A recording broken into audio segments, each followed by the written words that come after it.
Are you ready for more pedantry? Today we're checking out this channel, Cartoons in the Fog. You'll find a click in the link.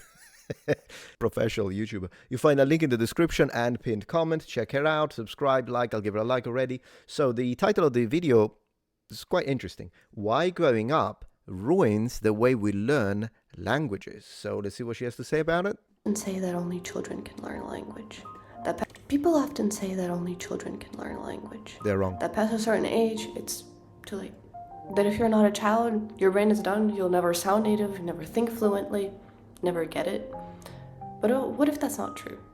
What if the real difference between children and adults isn't just biology or time, but how we approach learning itself? There are pros and cons of learning languages as a child and as an adult, but I find it very interesting that we completely disregard the fact that it's really, really, really possible. Babies have their benefits, adults have their benefits. I would highly recommend you watch Steve Kaufman's video comparing the two, and I'll put a table that he made comparing the different cases. Let's have a look at the table. So adults and children, brain function, similar, potential, less, more. Yeah, of course. So when you are a child, it is objectively easier to pick up the language if you are in an environment. However, put a child in a school, then it's not as easy. Because then again, an adult in a school, it depends then on the situation. Like the child might find the exercises like a chore, it's boring, they just want to get out and go home.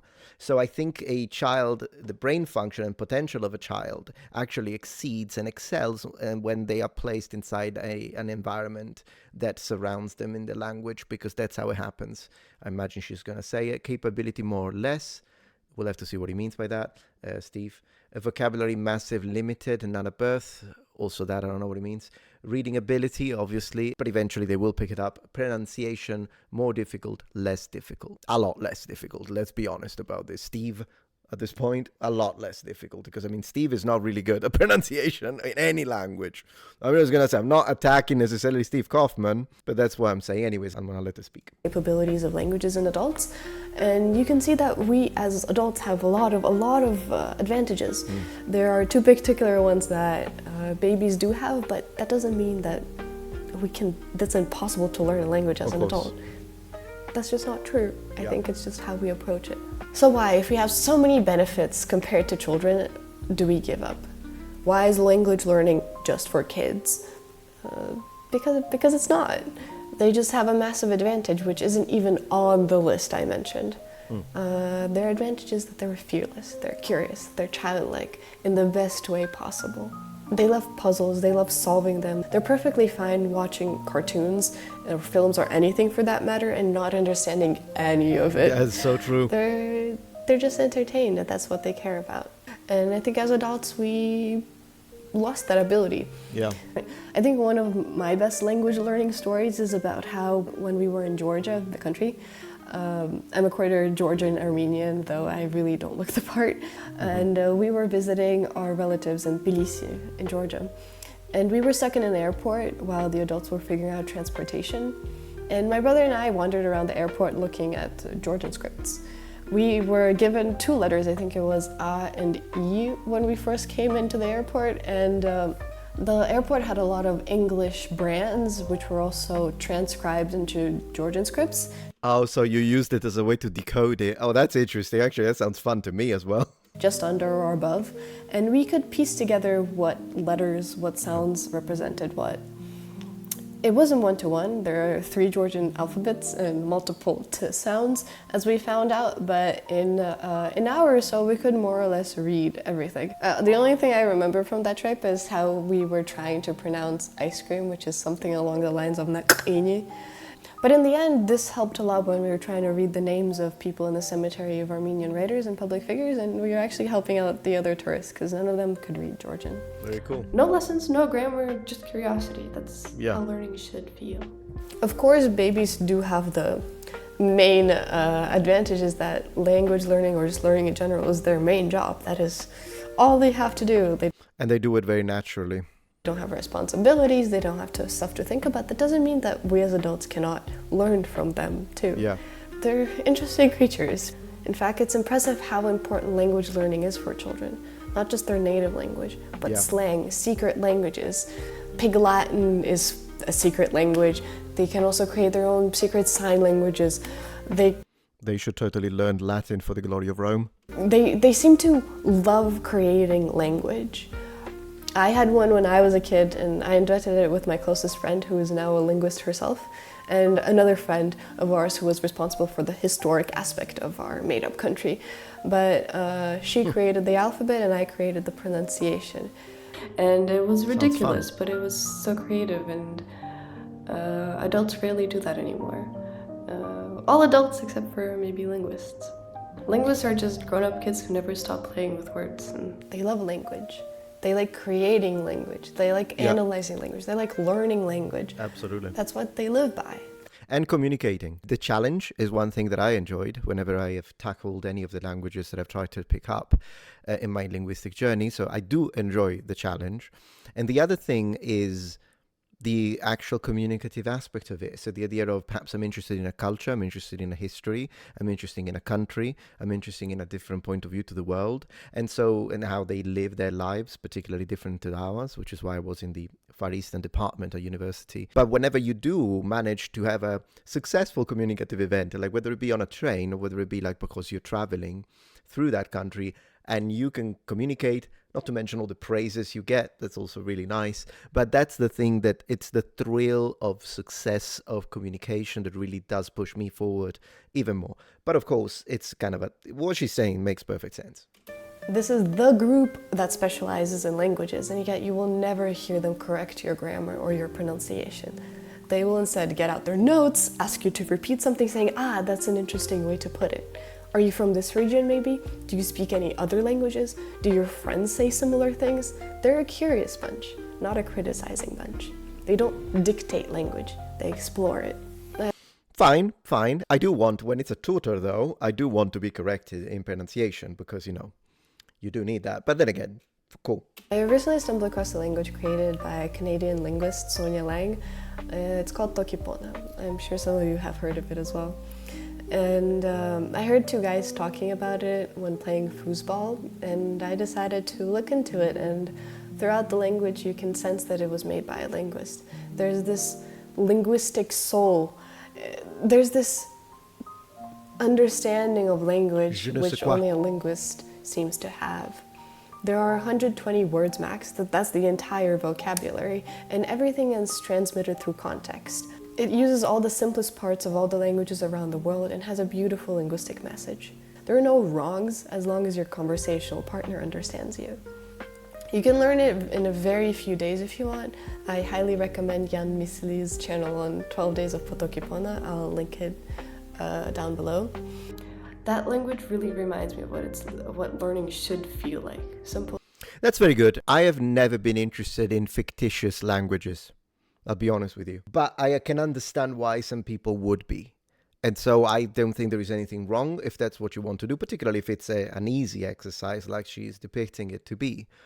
I definitely wouldn't recommend people to spend like 2 years trying to learn a language they can't objectively actually use. But then again, even as I say that, I'm thinking, unless you're really, really enjoying it, in which case then it's fine, because I do spend time, whatever it is that I like doing for my own personal entertainment. I do spend time polishing and re-oiling this medieval 15th century historically accurate full-plate helmet. Transitional salad for those who are interested. So I guess if you're doing it for fun, do it for the next 10 years, who cares? Remember the chart that I mentioned before, this one? Notice how pronunciation is the most difficult part of this. So it seems that's also what Steve Kaufman said.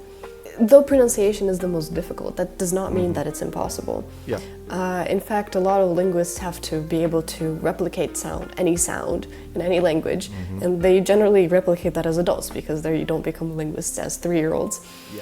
I have a video on how to learn sounds and pronunciation of any language on this planet and how linguists learn it, how I learned it myself. And I have a video about it, about the International Phonetic Alphabet. And check it out if you're interested.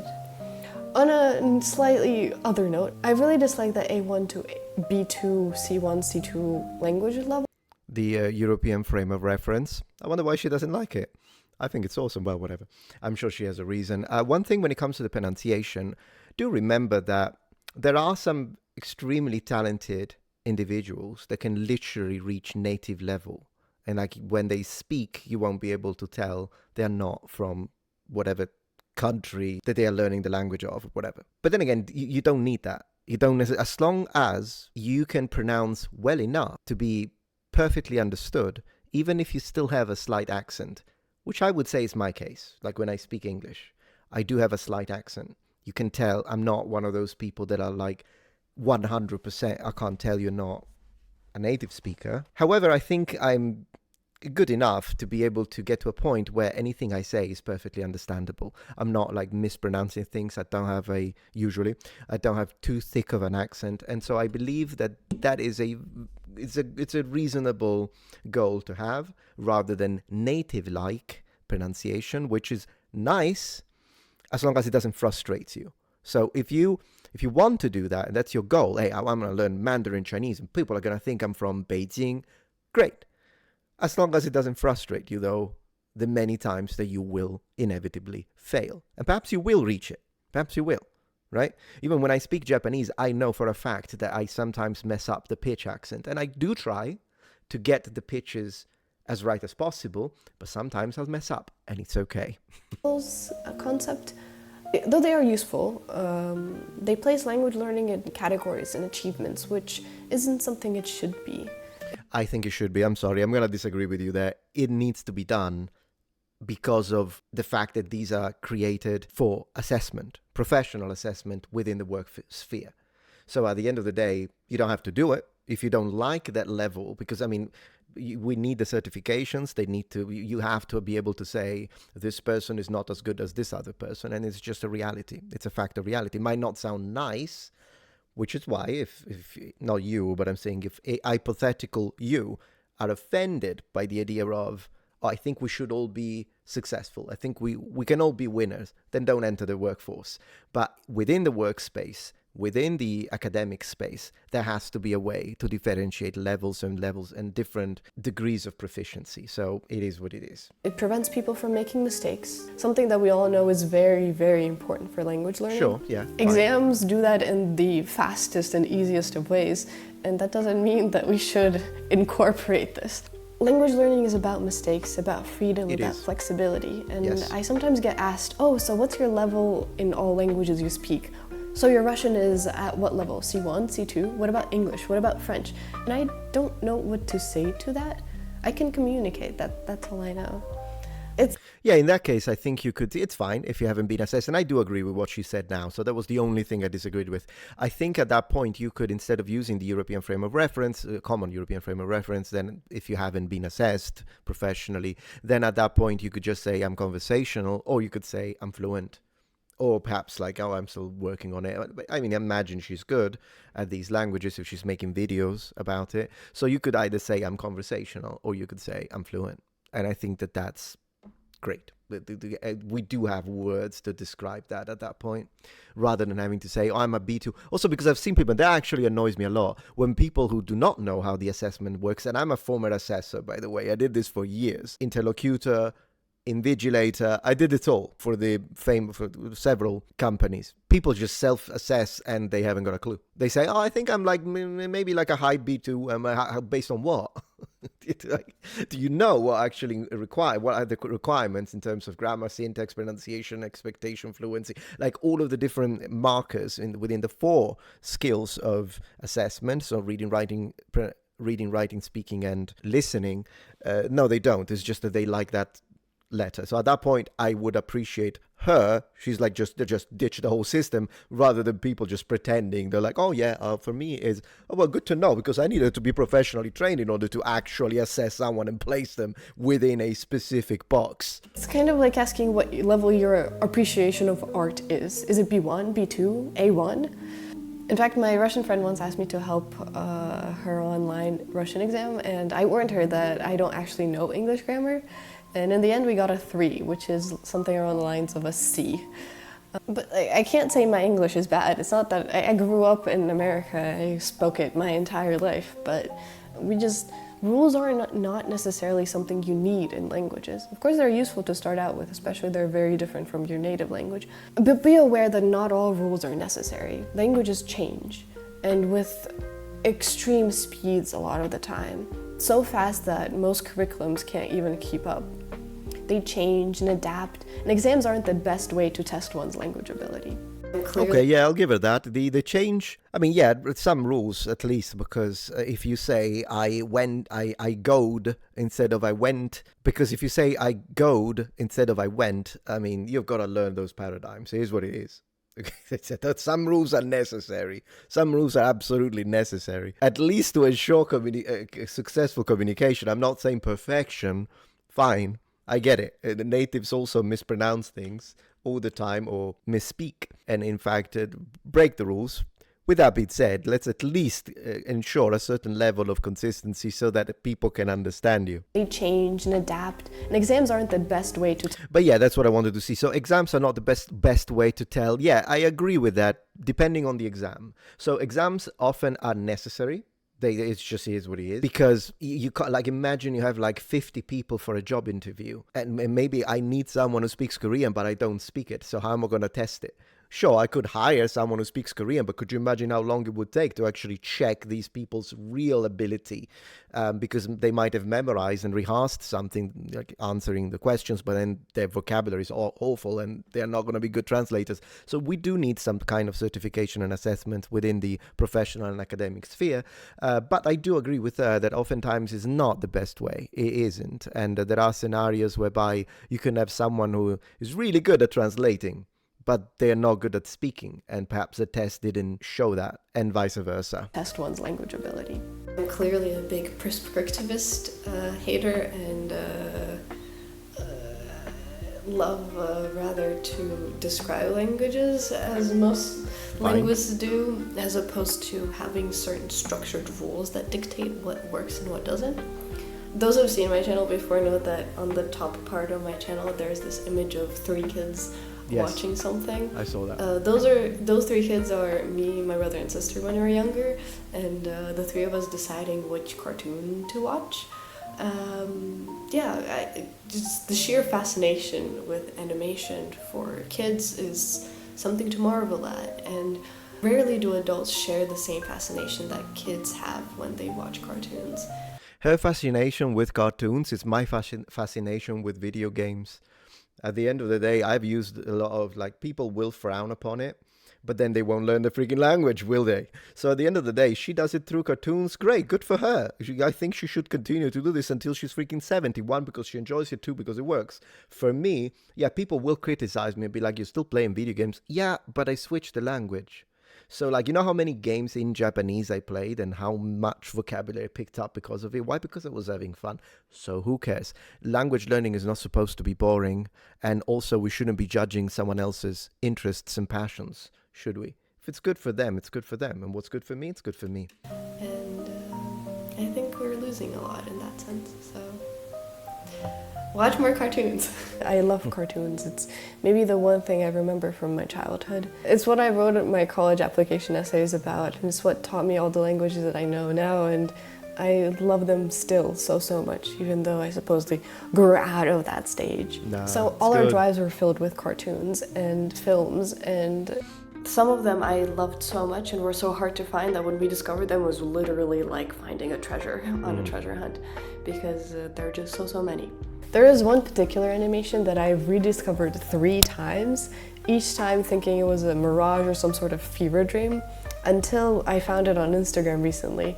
And boy, am I happy that I found it, because everybody thought I was crazy for remembering it in such a way. It's called Le Roi l'Oiseau, and since then I made a video comparing it to Miyazaki's last film, The Boy and the Heron, or Kimitachi wa... Miyazaki, top notch. She's about to say that in Japanese, so I'm going to put it back. I want to hear that. Miyazaki, it's top notch. Made a video comparing it to Miyazaki's last film, The Boy and the Heron, or Kimitachi wa dou ikuru ka, and you can watch it right here. It's more of a commentary, but cool. I think it's a fun movie, and I recommend you to explore it. I'll have to check that one out. Okay, so it's a 25 minutes video, and I usually don't react to the entire thing, particularly when it's smaller channels. We checked out the first 10 minutes, and please consider this as a demo. But if you enjoy her, she has very, very much of a vloggy style into the language space. So rather than feeling like a classroom, it feels more like I'm watching a vlog, or like a video journal, in fact, and it's about language learning. I like that style. I think it's really nice. So if you enjoyed this, please consider check her out her channel, link in the description, and here we are. But thank you for making the video, Cartoons in the Fog, and I will, let me see, how does she describe the channel? I'm Margot. I became a polyglot thanks to cartoons, and you can too. All right, very cool. Thank you for watching. Go watch cartoons, I suppose.